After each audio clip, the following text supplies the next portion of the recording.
आज बघा परत सकाळी सकाळी केलं छान असं आवळ्याचं क्रश लोणचं। त्या दिवशी केलं होतं ते सर्व संपलं म्हणून बाबांना पाहिजे होतं म्हणून आज करते आहे एकदम पटापट। तर बघा आवळे चांगले धुवून स्वच्छ पुसून घेतलेले आहेत। ते आता आपण चाळणीमध्ये घेणार आहोत। चाळणीमध्ये घेऊन ते आपण वाफायला ठेवणार आहोत।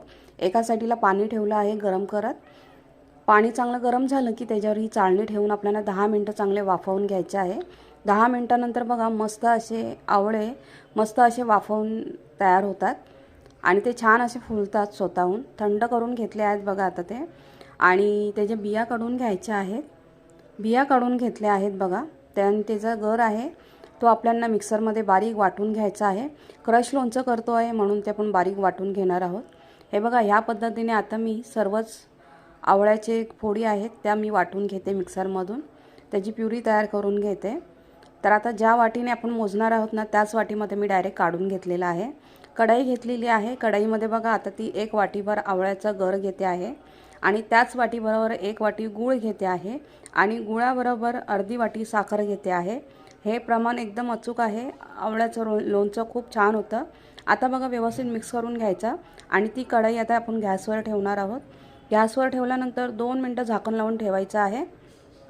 2 मिनिटानंतर बघा छान असं गूळ आणि साखर पूर्णपणे विरघळते आणि आता त्याच्यामध्ये आपण रंगासाठी आणि तिखटासाठी लाल मिरची पावडर ॲड केलेली आहे।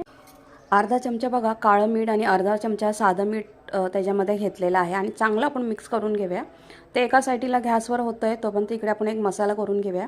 1 चमचा धने घेतलेले आहेत, 3 ते 4 लवंग घेतलेले आहेत, 4 काळी मिरी घेतलेली आहे आणि 1.5 चमचा आपण बडीशेप घेतलेली आहे।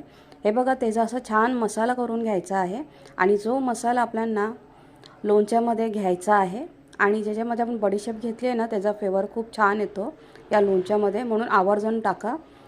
मसाला लोणच्यामध्ये घेतल्यानंतर बघा चांगलं असं मिक्स करून घ्यायचं आहे आणि गूळ आणि साखर बघा चांगली विरघळते ना तेव्हा ते पूर्ण लोणचं असं चिकट होतं हे बघा आणि छान त्याला अशी तार येते।